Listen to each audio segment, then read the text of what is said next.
أهلا بيكم يا شباب في درس جديد من كورس تعلم اللغة الإنجليزية من الأفلام والمسلسلات. معانا النهاردة مشهد كامل كوميدي من مسلسل فريندز، يعني بإذن الله هنضحك وهنتعلم. هشرح لكم فيه أهم المصطلحات والكلمات اللي ممكن تنفعكم في حياتكم اليومية، وكمان هشرح لكم أهم الاختصارات الصوتية. زي ما قلنا في الحلقات السابقة، الاختصارات الصوتية هي أهم حاجة تخرج منها في الكورس ده، لأن الاختصارات الصوتية لو فهمتها هي بالنسبة لك هتكون مفاتيح هتساعدك إنك تفهم الأجانب وكمان تتكلم زيهم. من غير ما اضيع وقتكم تعالوا نشوف معانا ايه النهارده. Hi. This guy says hello, I want to kill myself. Are you okay, sweetie? I just feel like someone reached down my throat, grabbed my small intestine, pulled it out of my mouth, and tied it around my neck. Cookie? Carol moved her stuff out today. Oh. Let me get you some coffee. Thanks. Ooh. No, no, don't. Stop cleansing my aura. Don't just leave my aura alone, okay? I'll be fine, all right? Really, everyone. I hope she'll be very happy. And you never knew she was a lesbian. No, okay? Why does everyone keep fixating on that? She didn't know. How should I know? Sometimes I wish I was a lesbian. Did I say that out loud? طب خليني الأول أشرح لك إيه اللي ورا المشهد ده. الشاب ده اللي اسمه راس اتجوز بنت وخلف منها وكل حاجة كانت تمام، لحد ما الست دي اكتشفت إن هي كانت ليزبيان يعني مثلية الجنس. طبعا دي معروفة. خلينا بقى نكمل بالمشهد الأول. Hi. الأول راس ده قال هاي، فيها انكسار وحزن كده، فجوي الولد التاني ده قال This guy says hello, I want to kill myself. This guy says hello, I want to kill myself. This guy says hello, I want to kill myself. This guy says hello, I want to kill myself. This guy says hello, I want to kill myself. Guy يعني رجل أو شاب، كلمة عامية شوية، فهو بيقول له this guy says hello، الراجل ده يقول hello I want to kill myself. I want to kill myself. كلمة kill ودي فعل يعني أقتل، myself يعني نفسي، فترجمة الجملة هي الراجل ده يقول hello أنا عايز أقتل نفسي، يعني الحزن اللي فيها بص عامل إزاي لدرجة إن أنا عايز أموت نفسي. وطبعا هو ما قالش I want to، هو قال I wanna كأنها مكتوبة كده، وده الاختصار بتاعها. فمونيكا البنت دي ردت عليه وقالت له Are you okay, sweetie? Are you okay, sweetie? Are you okay, sweetie? Are you okay sweetie? Are you okay sweetie؟ كلمة sweetie يعني عزيزي، و are you okay اللي هو أنت بخير أو هل أنت بخير عزيزي. على فكرة هي أخته فعادي تقول له sweetie ما فيهاش مشكلة. فراح هو رد وقال I just feel like someone reached down my throat, grabbed my small intestine, pulled it out of my mouth, and tied it around my neck. I just feel like someone reached down my throat, grabbed my small intestine, pulled it out of my mouth, and tied it around my neck. I just feel like someone reached down my throat, grabbed my small intestine, pulled it out of my mouth, and tied it around my neck. I just feel like someone reached down my throat, grabbed my small intestine, pulled it out of my mouth and tied it around my neck. الجملة دي مليانة كلمات كتيرة بس تعالى أشرحها لك بالتفصيل. الأول كلمة reach ليها معنيين. المعنى الأول بمعنى يصل أو يتناول. خليني أدي لك مثالين عليها عشان تتضح أكتر. I reached the station at 6. I reached the station at 6 يعني أنا وصلت المحطة الساعة 6. والمعنى الثاني أحمد reached for a pen. أحمد reached for a pen يعني أحمد تناول القلم اللي هو مد إيده وخده. وكلمة throat يعني حلق، ما تقولش throat، لا هي throat، عامل التي اتش كأنها throat. وكلمة grab يعني ينتزع، فيها نوع من القوة انك تنتزع حاجة. فممكن ادي لك مثال واقول لك grab a spoon يعني انتزع معلقة. والكلمة دي intestine تعال نقطعها لمقاطع بسيطة علشان يسهل عليك تنطقها. intestine intestine دي معناها الأمعاء. طبعا أهل الطب عارفين إن الأمعاء بتتكون من الأمعاء الدقيقة والأمعاء الغليظة، فبالإنجليزي الموضوع سهل خالص. small intestine يعني الأمعاء الدقيقة الصغيرة، والأمعاء الكبيرة أو الأمعاء الغليظة بنقول عليها big intestine. big intestine. والكلمة دي pull احنا قلنا ان reach معناها ينتزع فيها قوة. pull معناها يسحب. ممكن اقول لك pull a card يعني اسحب ورقة، مثلا زي كوتشينة وانا بقول لك خد ورقة منهم او اسحب ورقة منهم، ما فيهاش قوة. وكلمة tie بتتنطق كده tie اللي هي يربط. وعلى فكرة برضو الكرافات اسمها tie، ومعظم الاي اي بتعمل صوت اي.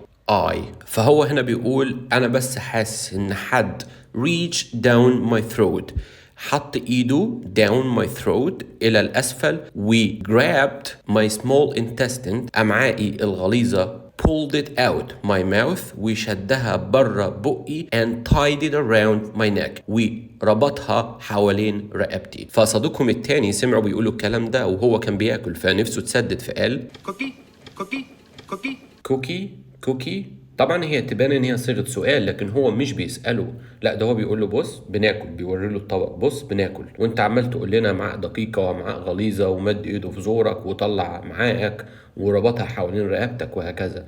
فراحت اخته مونيكا ردت وقالت Carol moved her stuff out today. Carol moved her stuff out today. Carol moved her stuff out today. Carol moved her stuff out today. Carol moved her stuff out today. كارول دي البنت اللي هو كان متجوزها وطلعت لازبيان. كلمة move out انك تنقل حاجة من بره حاجة. طبعا لما بتقول moved out هنا في المشهد اللي معانا ده معناه ان هي نقلت حاجتها او عزلت حاجتها بره الشقة. today يعني النهاردة، و stuff زي كلمة things اشياء او حاجتها. وكملت اخته وقالت Let me get you some coffee. Thanks. Let me get you some coffee. Thanks. Let me get you some coffee. Thanks. Let me get you some coffee. Let me اللي هو دعني، let me. وبالمناسبة ما بنقولش let me، ما بننطقش صوت الت، بنقول let me كأنها مكتوبة كده من غير الت. get you المفروض ان هي كانت تقول get you، بس طبعا احنا ما بنقولش برضو حرف الت، هنا سقطناه قلنا get you some coffee، بعضا من القهوة، يعني خليني او دعني اجيب لك شوية قهوة. ففيبي بدأت تعمل حاجات كده غريبة، شوف كده.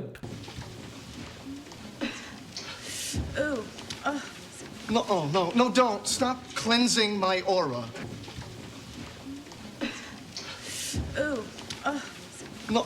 No, don't. Stop cleansing my aura.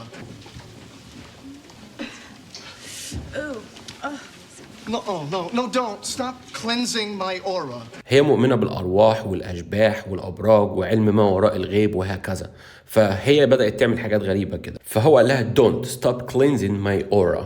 Don't stop cleansing my aura. كلمة cleanse يعني إنك تطهر حاجة، و aura يعني الهالة، يعني بطلت نظفي الهالة. الهالة دي بيكون شكلها كده. وبعدين كمل وقال Don't just leave my aura alone, okay? I'll be fine, all right? Don't just leave my aura alone, okay? I'll be fine, all right? Don't just leave my aura alone, okay? I'll be fine, all right? Don't just leave my aura alone, okay? I'll be fine. Don't just leave my aura alone, okay?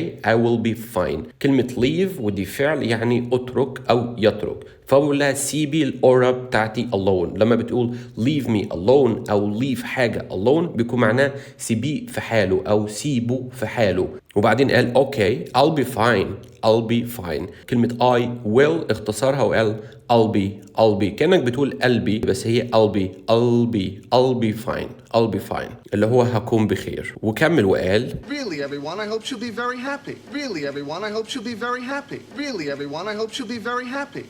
Really everyone, I hope she'll be very happy. Really everyone, I hope she'll be very happy. Really يعني بجد. Everyone كل واحد أو كلكم. I hope أنا أأمل. كلمة hope يعني أأمل. She'll be very happy. She'll be يعني كلمة she, we will, we be بقت she'll be اختصرها كده لضم الكل مع بعض وقال she'll be very happy she'll be very happy. فهو بيقول لهم بجد كلكم يا جماعة أنا أأمل إن هي تكون سعيدة جدا. فراح جوي وده صديقهم التاني رد وقال And you never knew she was a lesbian. And you never knew she was a lesbian. And you never knew she was a lesbian. and you never knew she was a lesbian and you never knew she was a lesbian يعني انت عمرك ما عرفت ان هي كانت lesbian. فراح هو رد وقال No, okay? Why does everyone keep fixating on that? No, okay? Why does everyone keep fixating on that? No, okay? Why does everyone keep fixating on that? no okay why does everyone keep fixating on that.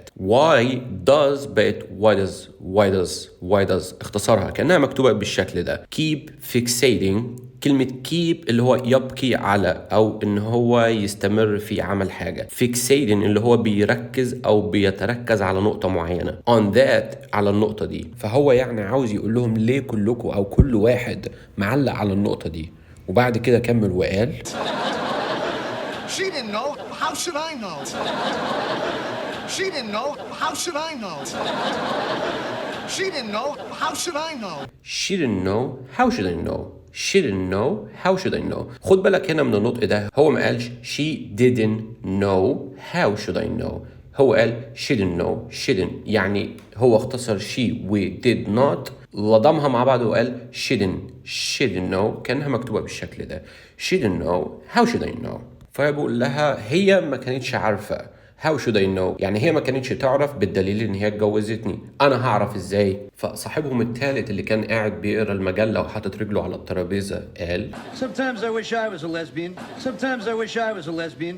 Sometimes I wish I was a lesbian. sometimes I wish I was a lesbian sometimes I wish I was a lesbian. طبعا هو كان بيفكر بصوت عالي ما كانش يعرف ان الناس سامعاه فقال sometimes احيانا I wish اتمنى I was a lesbian يعني أحيانا أتمنى لو كنت شاذ جنسيا. طبعا مش أنا هو بيقول الكلام ده.